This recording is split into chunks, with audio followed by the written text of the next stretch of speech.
Welcome to this week's iClass given by Rabbi Mendy Loewenthal from Chabad of South Kensington.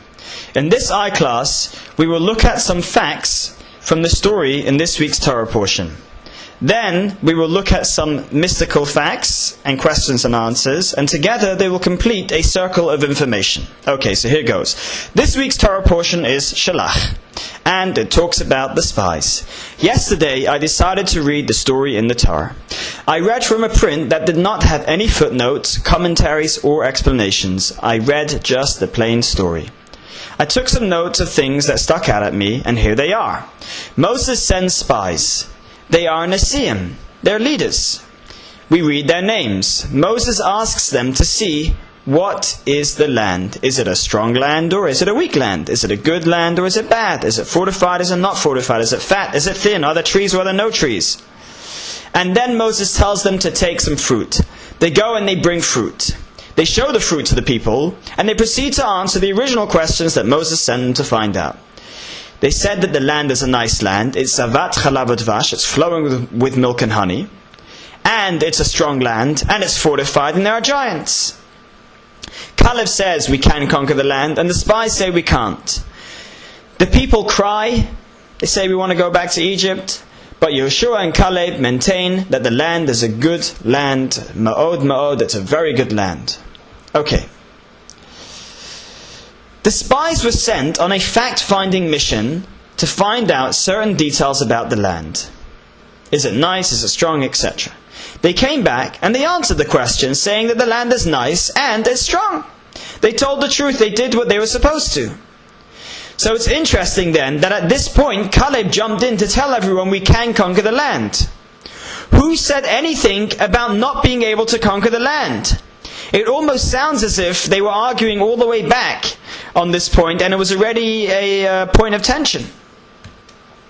And the result is that the spies gang don't want Israel, and Joshua and Caleb and Moses do want Israel. Now, what does Israel mean? What difference does it make anyway? Why would they care if they do or don't go to Israel? In Israel, we can build a Beit HaMikdash. We can tithe the land, we can take challah, and we can rest on the 7th year. So in Israel, we can do a lot of mitzvot. Now let's look at some facts about mitzvot. Mitzvot are very precise. If one lights Shabbat candles 5 minutes after the time, then one has not done the mitzvah. If one places tefillin 1 inch to the right, then one has not done the mitzvah. Okay, so now we move on to stage 2, the mystical. We will talk about some mystical facts, and then we'll have some questions, and then we'll have some answers. Okay. In Kabbalistic teachings, the spies are considered to be thought, and the land of Israel is considered to be speech. Thought, our thoughts, my thinking, is internal, and speech means expression, it's external. Mitzvot. The purpose of mitzvot is to separate good from bad. If one has non-kosher food and a kosher food, our role is to separate the good from the bad. We eat the kosher and we leave the non-kosher. The negative commandments separate the bad from the good, and the positive mitzvah elevates the good. We make a blessing on the kosher food, lifting up the sparks of holiness contained within. The positive commandment can only elevate once the negative has been separated. In short, by doing a mitzvah, we release a spark of Hashem and we bring Hashem into the world. The question is how? How, by doing a mitzvah, do we release a spark of Hashem? How does this bring Hashem into the world? Okay, so to answer this, we will explore a circle and a line. A circle is all-encompassing. Let's say I understand this class. My mind sees the beginning, the question, the theory in the middle, and how all that answers the questions. And I can see the class as one circle, one constant cycle. Here is a map of the class. In my mind, it is complete. It should all make complete sense. Then we have the information digestive system. Supposing I was learning this class for the first time. I don't see the complete picture.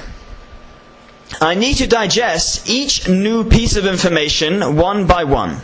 And at the end, I need to think a little. And then I connect the dots in my head, making the line into a circle.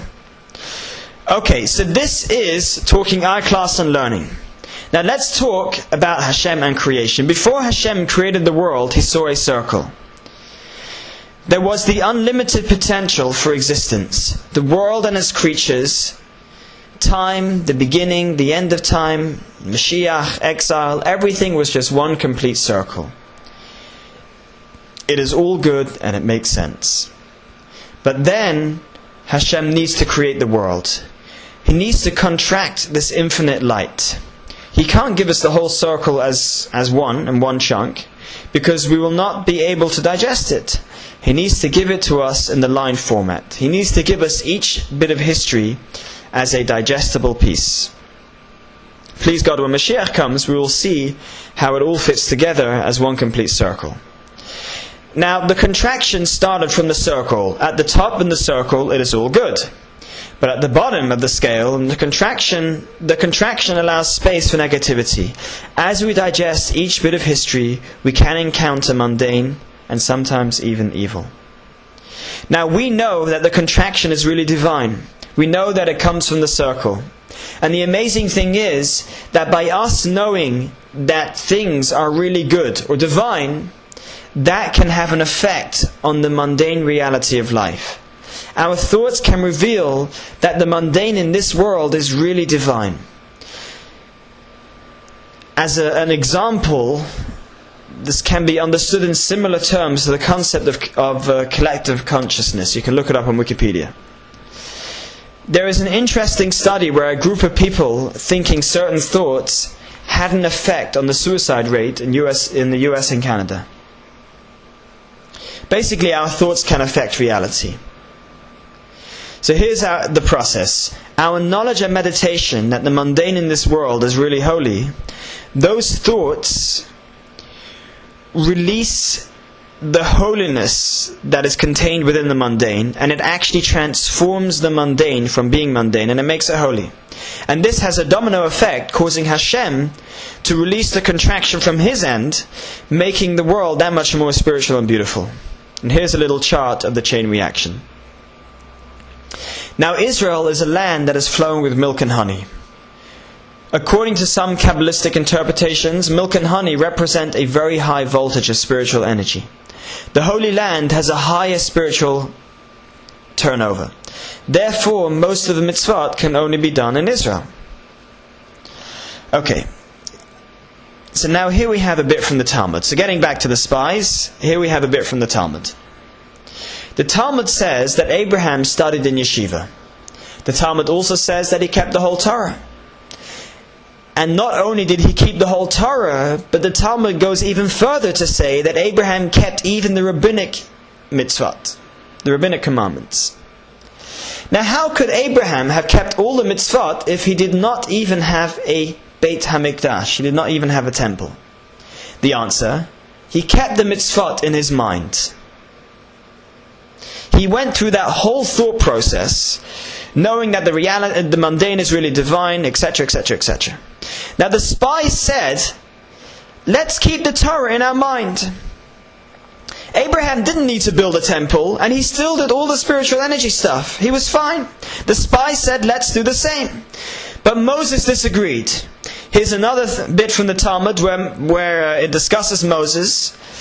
And it says that Moses actually wanted to go into Israel. He wasn't interested in seeing the sights. He wanted to do the mitzvot in Israel. Why? Because the mitzvot can only be done in Israel. The majority of the 613 mitzvot can only be performed in Israel. Why? Because Israel has a higher spiritual turnover for releasing these sparks from Hashem. The book of creation, the Sefer Yetzirah, explains this phenomena. That because Hashem initially planned to create us as physical beings with hands and feet, therefore in order to achieve the full effect of mitzvot, we need to actually do the mitzvot with our hands. It's not enough for us to do the meditation in our thought alone. So may we merit to do many mitzvot with Mashiach speedily in our days. Shabbat Shalom.